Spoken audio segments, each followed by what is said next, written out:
आज से हम मुगल हिस्ट्री पे बात करना शुरू कर देंगे। तो मुगल ये ज़्यादातर जो बाबर है जो फिर उसके सक्सेसर्स है उनके लिए इस्तेमाल किया जाता है। लेकिन बाबर या उनके जितने भी बाद में सक्सेसर्स आए जो उनकी प्रोजेनी थी उनमें किसी ने अपने लिए मुगल टर्म इस्तेमाल नहीं की है। तो असल में ये मंगोल्स पे हम बात कर चुके हैं, तो उसकी ट्रांसलिट्रेशन है यानी मुगल, असल में पर्शियन से है, उसके बाद मुगल इसका अरबी में इसको पढ़ा जाता है। तो मंगोल से ये मुगल और उसके बाद मुगल अरबी में है। अच्छा, ये देखिए आपके मतलब जो बाबर या उसके जो सक्सेसर्स है जिन्होंने हिंदुस्तान में 1526 से 1707 या 1857 तक हुकूमत की है, वो अपने लिए मुगल टर्म इस्तेमाल नहीं करते थे। और हम देखते हैं कि ज़्यादातर मतलब उनको जो बाकी जानते थे या तो तैमूरी या फिर गुरगान, जिस पे मैं बात करूँगा। बाबर देखिए मतलब वो सेंट्रल एशिया से आए, फरगाना से वो आए, और जिस इलाके से वो बिलोंग करते थे वहाँ उनके पहले दो बड़े लोग ये कनकरर्स जो पैदा हुए थे, एक चिंगेज़ खान और दूसरा तैमूर। और बाबर दोनों से यानी उसकी जो लीनेज है वो दोनों से मिलती थी, चिंगेज़ खान से भी और तैमूर से भी। तो अपने फादर के साइड से बाबर उनका जो सिलसिला था वो तैमूर तक जाता था।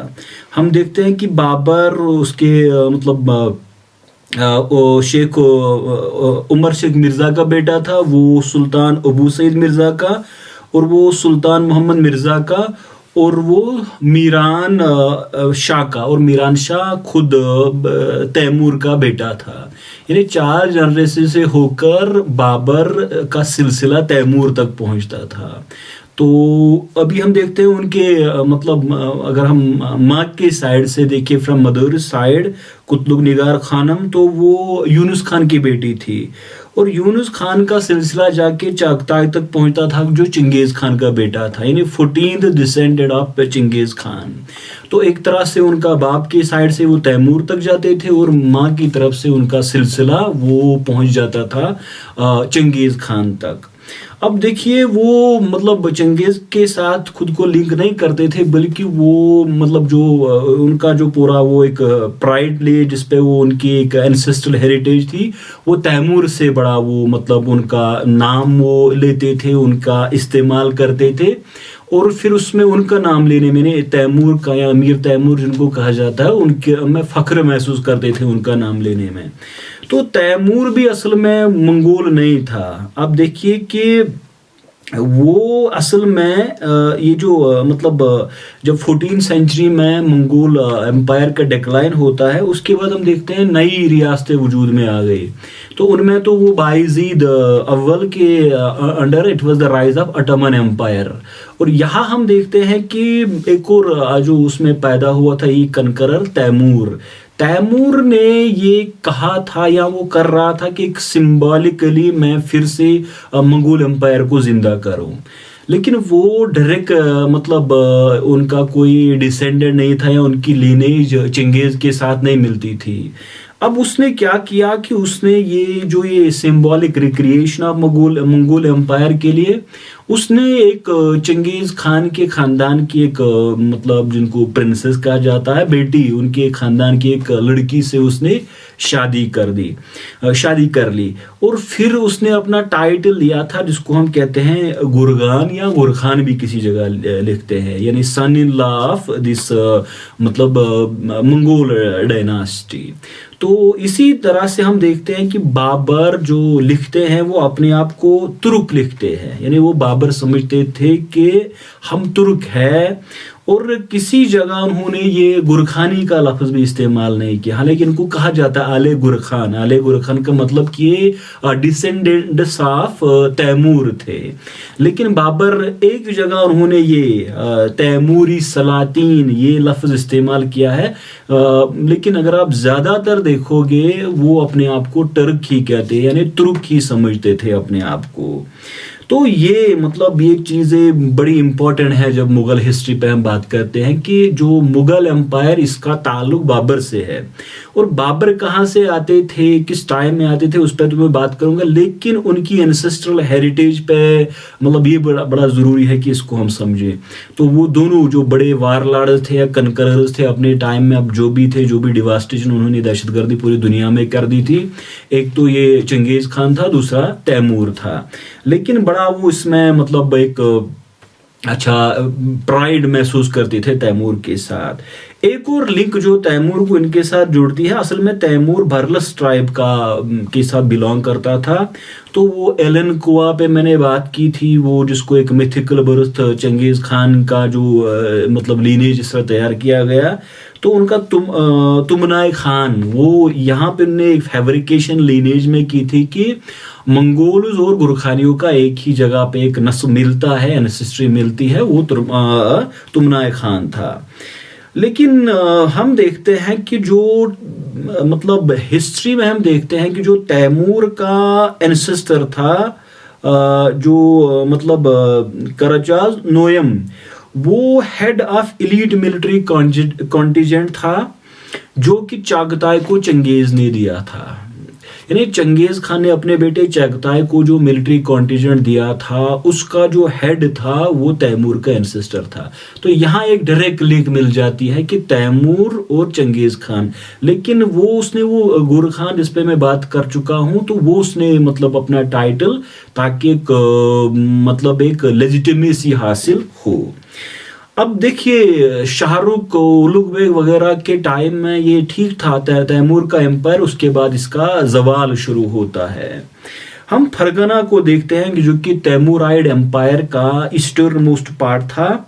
ये आज के उज्बेकिस्तान में है, on the northern part of सिर दरिया। सिहून दरिया जो था, सिर दरिया, सिर रिवर, उसके नॉर्दर्न साइड में ये मतलब नॉर्थ उसके नॉर्थ में था ये, जिसको हम कहते हैं फरगाना। फरगाना से यहाँ बिलोंग करते थे बाबर, या उनका जो बाप था वो यहीं का मतलब यही बिलोंग करते थे। अच्छा, वो उसको अक्षिकंत या अंदजान इस जगह से वो बिलोंग करते थे बाबर, यानी जो फरगना में आप उसको देखोगे। तो देखिए मतलब ये मावराउन नहर, इन चीज़ों पे मैं जो सेंट्रल एशिया पे हम बात कर चुके हैं उस वीडियो में मैं इस पे बात, तो मंगोल और वो जो सेंट्रल एशियन टर्कस, वो उसको मतलब समझना ज़रूरी है। अब देखिए जब बाबर यहाँ पैदा हुआ, उस टाइम कोई ख़ास टाइम नहीं था इनका, लेकिन बड़ा बड़ा जवाल शुरू हो गया था। वहाँ उस्मानी यानी ऑटोमन्स का राइज हुआ था, उसी तरह से सफ़वीज़ का राइज था, और फिर उज़्बेक जो शबानी खान ने बाद में उज़्बेक खानेट बनाई, उज़्बेक सल्तनत बनाई। ये तीन पावर्स या तो उनके करीब थे या थोड़ा दूर थे, लेकिन कंसिस्टेंट एजर था खासकर उज़्बेकिस्तान का। तो सेंट्रल एशिया की जो पॉलिटिक्स है वो जानना बड़ा ज़रूरी है इसके लिए कि बाबर हिंदुस्तान की तरफ क्यों आया। ठीक है, वो इसको कहते थे कि इसको तैमूर ने कनकर किया, लिहाजा हमारी एक लेजिटिमेट क्लेम है जो हिंदुस्तान में जितने इलाके हैं। लेकिन हम देखते हैं कि ये सेंट्रल एशिया की उस टाइम की जो पॉलिटिकल टर्माइल था या इंस्टेबिलिटी थी, और जो लगातार वहाँ पे कनकरर के बाद कनकरर आ रहा था, तो उसने बाबर को इस तरफ धकेल दिया था। ये खासकर जो उज़्बेकिस्तान का, तो सेंट्रल एशियन बैकग्राउंड बड़ा इसका जानना बड़ा ज़रूरी है। अच्छा, बाबर कब पैदा हुए थे? 14 फरवरी 1483। ये 1483 में फरवरी में पैदा हुए थे, तो उमर शेख का बड़ा बेटा था ये। उस टाइम हम देखते हैं कि जो उमर शेख मिर्जा थे, उन्होंने अंदजान से अक्षी या अक्षकंत यहाँ पे उन्होंने उसको अपना हेड क्वार्टर शिफ्ट किया था। तो उमर शेख मिर्जा 8 जून 1494 एडी इसको वो कबूतर उड़ा रहे थे, यही बाबर ने लिखा है, वो फ्लाइंग पिजन, वो गिर के मर गए थे। तो इस टाइम बाबर की उम्र सिर्फ 11 साल की थी, और उनको कहा गया कि आप फरगाना के रूलर बन जाए 11 साल की उम्र में। अब ठीक है, वो रूलर बन गए, लेकिन अब उनके लिए खतरात बहुत ज़्यादा था क्योंकि वो बिल्कुल बच्चे थे। तो ना सिर्फ उज़्बेक्स यानी शहबानी खान, बल्कि हम देखते हैं कि उसके अपने घर के रिश्तेदार, उसके चाचा, उसके मामा, उसके मतलब कजिन, सारे फरगाना पे हमला करना चाहते थे और उसको अपने अंडर लेना चाहते थे, अपने कंट्रोल में करना चाहते थे। ये सारे हम देखते हैं कि उसका मतलब उसका जो अंकल था अहमद मिर्ज़ा, इसी तरह से उसका कजिन था बाईसंकुर मिर्ज़ा, इन्होंने तो लगातार फरगाना पे हमला किया और बाईसंकुर के साथ तो 3 साल बाबर की जंग रही। हम देखते हैं कि महमूद खान जो कि बाबर का मामा था, उसने भी लगातार इसको अपने खानेट में लेने की कोशिश की। तो बाबर लगातार मतलब इन हालात में था जहां आप समझे कि इंटरनल एनिमीज थे, एक्सटर्नल एनिमीज थे। ये उज़्बेकिस्तान का फरगाना का इलाका है जहां पे ये लोग रह रहे थे। लेकिन उनकी जो मतलब दादी थी, उसका नाम था आसियान दौलत बेगम। तो उसने बड़ा मतलब एक जो आप समझे कि पॉलिटिकली बड़ा उनका एक रोल रहा है बाबर की ज़िंदगी में। यहाँ एक काउंसलर के हैसियत से उनका बड़ा कंट्रीब्यूशन है। अगर आप सतीश चंद्रा को देखिए बाकी किताबों को, तो वो कहते हैं कि यहाँ ट्रांसओक्सियाना, इसको मावरा उन नहर, इस पे हम बात कर चुके हैं। तो उस पे ट्रिंगुलर यहाँ आप देखिए कि मुख्तलिफ लोग इसको अपने अंडर कंट्रोल में रहना चाहते थे। और ख़ासकर जो इसका मशहूर अपने ज़माने का शहर था समरकंद, सारे लोग चाहते थे कि इसको अपने मतलब कब्जे में कर ले। तो हम देखते हैं कि 3 पार्टीज थी वहाँ पे जो समरकंद पे कब्जा करना चाहती थी। एक तो जो थे उज़्बेक्स थे, और उसके बाद थे जो उज़्बेक साहब देखिए ये टर्कस थे, आज का कजाकिस्तान अगर आप देखोगे, और ये टर्क और मंगोल्स थे। कजाकिस्तान जो आज का सेंट्रल एशिया में है, वहाँ से ये बिलोंग करते थे। उसके बाद हम देखते हैं कि मंगोल खान, ये बाबर के वही मामा वगैरह थे, जो सिंकियांग जो आज का इलाका है, और इसको मुगलिस्तान भी कहा जाता था। यानी सिंकियांग का इलाका उस टाइम का मुगलिस्तान भी, मुगल यहाँ से ताल्लुक नहीं रखते थे लेकिन मुगलिस्तान कहा जाता था। और उसके बाद जो मतलब हम देखते हैं कि और जो तिमोराइड सुल्तान थे, हुसन बैकारा जी एक बड़ा नाम था उसमें, जो कि खुरासान को कंट्रोल कर रहा था। ये सारे लोग समरकंद को अपने कंट्रोल में लेना चाहते थे। तो समरकंद ये तो पूरा फिर बाबर के लिए मुसलसल खतरा था। हम देखते हैं कि बाबर फरगाना से 3 बार उसने भी कोशिश की कि समरकंद को अपने करने, यानी 3 अटेम्प्ट्स। उसका पहला अटेम्प्ट उसका 1496 14 कुछ 97 भी देखते हैं। तो समरकंद को तो उसने कैप्चर कर दिया, लेकिन समरकंद कैप्चर करने के बाद ना तो समरकंद उसके हाथ रहा और ना उसका अपना इलाका फरगाना, यानी बिल्कुल एक वांडरर, एक भिखारी बाबर बन गया था, क्योंकि वो अपने इलाके को भी महफूज नहीं रख सका।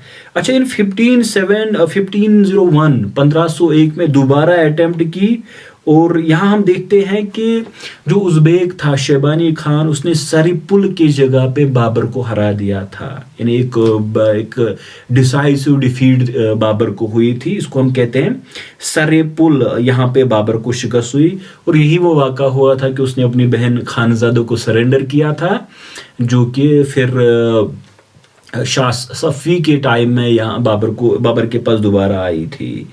हम देखे हैं कि मतलब इवन ये जो बाबर के मामा थे, इनको भी शहबानी खान ने शिकस्त दी थी, अर्चियान 1503। अच्छा, उसके बाद 1512 में बाबर ने 3rd अटेम्प्ट, वो काबुल आ चुके थे, उस पर मैं सेकेंड पार्ट में बात करूंगा। तो यहाँ से उसने कोशिश की थी कि मैं दोबारा से इसको कनकर करूं, यानी इस इलाके को कनकर करूं, लेकिन वो फिर से इसको कनकर करने में नाकाम रहा। अच्छा, अब देखिए कि 1510 में शहबानी खान को मरो में ये जो सफ़वी थे, उन्होंने शिकस्त दी थी शहबानी खान को। तो यहां से हम देखते हैं कि बाबर ने ये कोशिश की कि दोबारा एक और अटेम्प्ट की जाए, ताकि ये 3rd अटेम्प्ट, ताकि इसको समरकंद को हासिल किया जाए। इस बार पर्शियन हेल्प भी, यानी सफ़वियों की मदद भी, उसमें उन्होंने उनके साथ ट्रीट एग्रीमेंट किया था कि मैं जो इलाके आपकी मदद से फ़तह हो वहाँ में जो शिया 12 इमाम मानते हैं, फिर जो शिया ड्रेस है वगैरह वगैरह, यानी जो रिलीजन में जिन बातों पे बड़ा जोर दिया जाता है उनको मानने के लिए, उन ड्रेस लगाने के लिए बाबर ने कंसेंसस भरी थी। लेकिन हम देखते हैं कि इस बार भी बाबर नाकाम रहे, क्योंकि उज़्बेक दोबारा से वापस आ गए, उन्होंने अपने आप को रीऑर्गेनाइज किया। और हम देखते हैं कुल मालिक इस जगह पे बाबर को पहले डिफीट हुई, और उसके बाद जिसको बैटल ऑफ गजदुआन कहा जाता है, बैटल ऑफ गजदुआन में पर्शियंस और बाबर दोनों को उज़्बेक्स ने हरा दिया, और ये डिसाइसिव बैटल था कि बाबर अब हिंदुस्तान की तरफ आए। यानी ये जो जंगें हुई जिसमें बाबर को लगा कि अब उसके लिए यहाँ रहना ठीक नहीं है, तो उसमें गजदुआन की जंग बड़ी इम्पॉर्टेंट थी, जिसने बाबर को मजबूर किया कि हमेशा के लिए अपने, जिसको वो विलायत मारूसी कहते थे, एंसेस्ट्रल लैंड, उसको खैराबाद कहा जाए और पूरा कंसंट्रेशन हिंदुस्तान और काबुल और हिंदुस्तान पे किया जाए। मैं नेक्स्ट पार्ट पे इस पे बात करूंगा कि ये लोग इस तरफ कैसे आ गए और यहाँ की कंडीशन क्या थी। लेकिन बाबर को ना तो वो सेंट्रल एशिया में अपना कोई किंगडम बना सके, ना तो उसको बनाने दिया गया, तो जो वहाँ की इंस्टेबिलिटी थी उसने बाबर को इस तरफ धकेल दिया ताकि वो हिंदुस्तान आए, और फिर यहाँ पे मुगल एम्पायर का आगाज होता है, मुगल एम्पायर बनता है। तो नेक्स्ट पार्ट में हम काबुल से कैसे बाबर ने इस तरफ यानी हिंदुस्तान की तरफ कैसे सफ़र शुरू किया और फिर कैसे मुगल एम्पायर की बुनियाद डाली गई। Thank you.